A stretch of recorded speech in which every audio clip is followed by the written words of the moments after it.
Syederalun PJ Bupati Biren, Aulia Sofian melepas 83 atlet yang akan mengikuti ajang Popda ke-17 di Aceh Timur. Pelepasan kontingen Biren tersebut berlangsung di halaman pendopo Bupati pada Rabu 3 Juli 2024.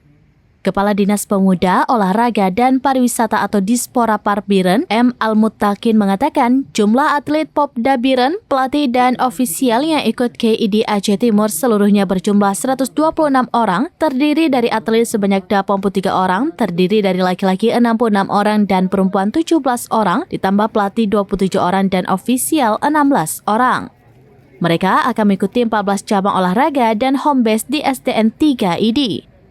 Kehadiran Biren di ajang Popda untuk memperbaiki peringkat dengan cabang andalan sepak bola dan seluruh cabang. PJ Bupati Biren, Aulia Sofian mengatakan, para atlet hendaknya bisa berprestasi dan mohon dijaga sikap sopan santun. Aulia meminta para atlet menjaga nama daerah, nama besar Biren, serta berharap dapat meraih medali sebanyak mungkin. Gemilang datang padamu bila kukuh tekad berpadu. Biren!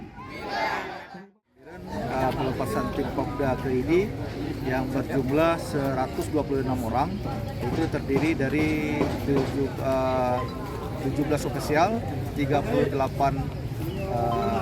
latih dan 83 atlet. Jadi kita di sana mengikuti 14 cabang olahraga dan kita juga targetnya memperbaiki peringkat, dan juga seperti biasa kita tetap menargetkan cabang-cabang individu untuk bisa berprestasi. Misalnya kita di sini ada pembinaan yang terus berkelanjutan, dan juga kita ada menargetkan itu cabang olahraga. Dari Biren, Yusmadin Idris, Serambi.com. Download Tribun X sekarang, menghadirkan lokal menjadi Indonesia.